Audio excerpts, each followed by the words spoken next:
बहु छात्राः सुप्रभातम्। अद्य प्रातःकालीन वेलायां भवतां सर्वेषां छात्राणां संस्कृतवादने अतीव स्वागतम् अभिनन्दनं च।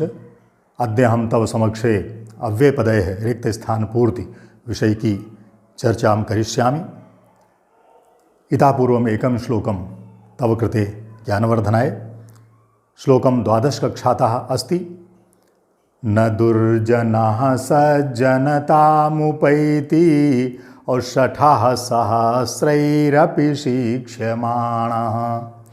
न दुर्जनः सज्जनतामुपैति औषठः सहस्रैरपि शिक्ष्यमाणः। चिरं निमग्नोऽपि सुधा समुद्रे न मन्दरो मार्दवमभ्युपैति। न मन्दरो मार्दवमभ्युपैति। कविः कथयति अस्मिन् श्लोके यत् दुर्जन मनुष्यः बहुशिक्षितोऽपि चिरकालं यावत् शिक्षितोऽपि स्वदुर्जनतां न परित्यजति। यथा मंदराचलपर्वतः सुधासमुद्रे अमृतसागरे चिरं निमग्नोऽपि चिरकालं यावत् मज्जितोऽपि स्वकठोरतां न परित्यजति। रञ्चमात्रमपि कोमलतां न प्राप्नोति। हिंदी भाषायाम् अर्थम् अवगच्छ। कवि कथयति, ये श्लोक 12वीं की संस्कृत की पाठ्यपुस्तक से लिया गया है। मूल रूप से ये महाराज भर्तृहरि द्वारा लिखित नीति शतक से उद्धृत है। इसमें कवि कहता है कि जो दुर्जन व्यक्ति है वो अपनी दुर्जनता का परित्याग नहीं करता, भले ही उसे कितना ही शिक्षित क्यों न किया जाए। और इसके लिए बड़ा सुंदर उदाहरण दिया गया है। जिस प्रकार से कोई मंदराचल पर्वत को अनंत काल तक के लिए अमृत सरोवर में डुबो के रख दे और जब कभी वो निकाला जाएगा तब उसकी कठोरता रंच मात्र भी कम नहीं होगी, अर्थात वो रंच मात्र भी कोमलता को प्राप्त नहीं हो पाएगा। ठीक उसी प्रकार से दुर्जन मनुष्य भी अपनी दुर्जनता को नहीं छोड़ता, भले उसे कितना शिक्षित कर दिया जाए। कहने का तात्पर्य यह है, इस श्लोक से यही संदेश निकलता है आप सबके लिए कि हमें अपने अंदर दुर्गुणों को नहीं आने देना चाहिए, क्योंकि एक बार अगर दुर्गुण आ गए तो फिर उनसे मुक्ति पाना बड़ा कठिन हो जाएगा। इसलिए हमें अपने अंदर सद्गुणों को विकसित करना चाहिए, सद्गुणों का विकास करना चाहिए। तो इस श्लोक के बाद आइए अब चलते हैं व्याकरण की ओर। और व्याकरण में आज जैसा कि हमने बताया कि हम अव्यय पदों के द्वारा रिक्त स्थान की पूर्ति के विषय में चर्चा करेंगे। वर्ष 2020 में हाई स्कूल प्रश्न पत्र में जो प्रश्न आया है, प्रश्न संख्या 9, उसको हम यहाँ पर हल करवाएंगे। देखिए, मंजूषायाः सहायतया निम्नलिखित वाक्यानि अव्यय शब्दैः पूरयित्वा लिखत। मंजूषा की सहायता से निम्नलिखित वाक्य अव्यय शब्दों के द्वारा पूर्ण कर लिखो। ठीक है। प्रश्नम संस्कृत भाषायाम आयाति हाई स्कूल परीक्षायाम इंटरमीडिएट परीक्षायाम अपि। अतः प्रश्नस्य अर्थम अवश्यमेव अवगच्छेयम्। सर्वप्रथम अव्यय पदानाम अर्थम अवगच्छ। मंजूषायाम अर्थात बॉक्स में जो अव्यय पद हैं, इव अर्थात समान, एव अर्थात ही, शनैः शनैः अर्थात धीरे धीरे, सहसा अर्थात अचानक, श्वः अर्थात आने वाला कल। अब आइए हम इन्हीं अव्ययों में से उपयुक्त अव्यय का पहले चुनाव करेंगे और क्रमशः सभी वाक्यों की पूर्ति करेंगे। तो सबसे पहला वाक्य है अस्य अर्थम अपि अवगच्छ। वसंत काले पवनः डैश वहति। वसंत काले, वसंत काल में, पवनः वायु, वहति बहती है। वसंत काल में वायु बहती है, हवा बहती है। कैसे बहती है? इसमें से क्या आएगा बताइए, आप बताइए। हाँ ठीक है, शनैः शनैः।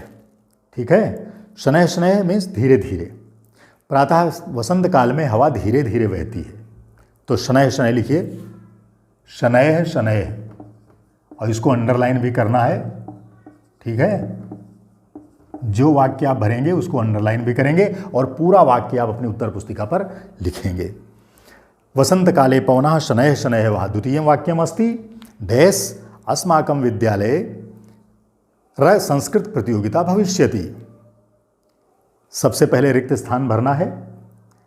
अस्माकं विद्यालय, हमारे विद्यालय में संस्कृत प्रतियोगिता होगी। भविष्यति, ये भविष्यति भविष्यकाल का वाक्य है, संस्कृत प्रतियोगिता होगी। अब इसमें से अव्यय का चुनाव करिए, कौन सा अव्यय आएगा? उपयुक्त अव्यय का चुनाव करिए। आप बोलिए बोलिए। हाँ ठीक है। श्वः, हमने बताया श्वः आने वाले कल के लिए आता है, इसलिए यहां पर चूंकि भविष्यकाल है इसलिए श्वः आएगा। श्वः अस्माकं विद्यालये संस्कृत प्रतियोगिता भविष्यति। लिखिए श्वः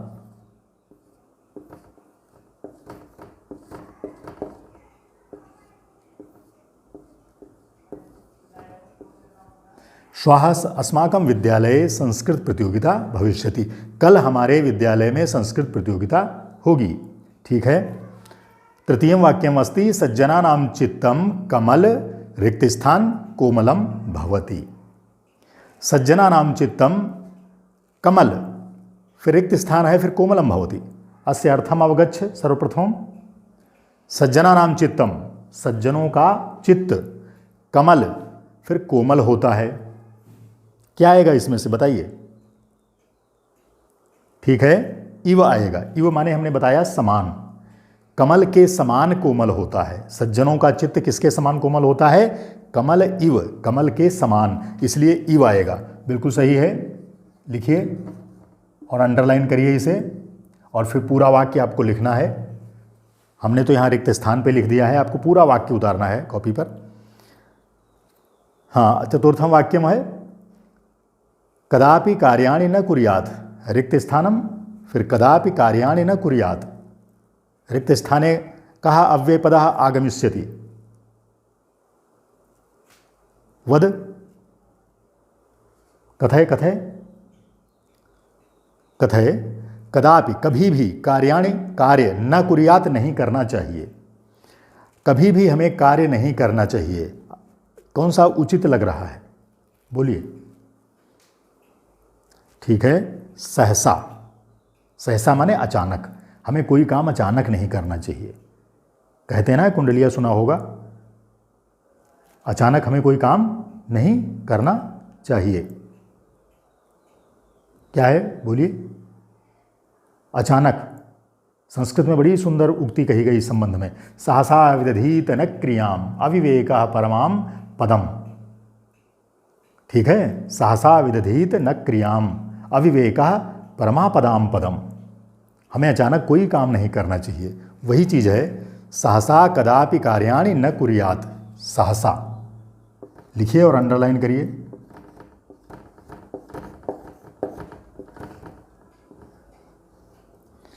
आपने कुंडलिया पढ़ी होगी गिरधर की, बिना विचारे जो करे सो पाछे पछताए, काम बिगाड़े आपनो जग में होत हंसाए। तो हमें इसी संबंध में कहा गया है कि हमें सहसा कोई कार्य नहीं करना चाहिए। सहसा कदापि कार्याणि न कुर्यात्। अवगतम। पंचमं वाक्यम कर्मणि अधिकारः ते। यह है कर्मणि अधिकारः ते। कर्मणि फिर रिक्त स्थानम अधिकारः ते। इसका क्या अर्थ है? कर्मणि मानी कर्म में, अधिकारः माने अधिकार, ते माने तुम्हारा, कर्म में तुम्हारा अधिकार है। गीता में श्लोक आपने सुना होगा, कर्मण्येवाधिकारस्ते मा फलेषु कदाचन मा कर्म फल हेतुर्भूर्मा ते संगोस्त्व कर्मणि। पढ़ा है ना, सुना है? हमें ये उसी से वाक्य लिया गया है।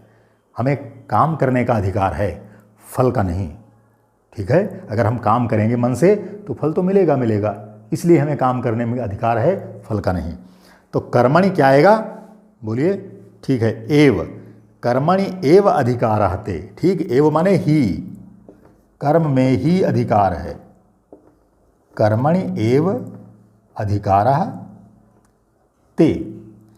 कर्म में ही तुम्हारा अधिकार है, फल में कभी नहीं। ठीक है, तो पांचों वाक्य की रिक्त स्थान पूर्ति हो गई। अब इसके लिए कुछ सावधानी जरूरी है जो आपको हम बताते हैं। जब आप प्रश्न पत्र हल करिए इस तरह से।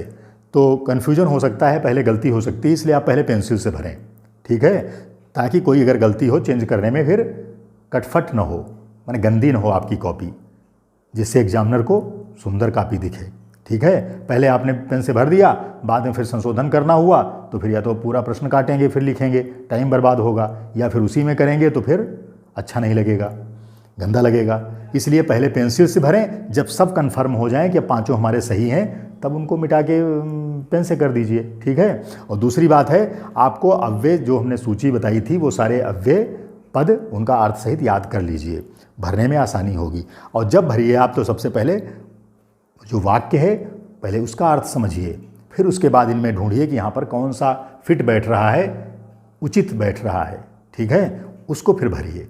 तो इससे आपका गलत नहीं होगा प्रश्न उत्तर, ठीक है। तो ये हो गया। तो अब कल के लिए हम कुछ और लेकर के आएंगे। आज के लिए इतना ही। बहुत बहुत धन्यवाद।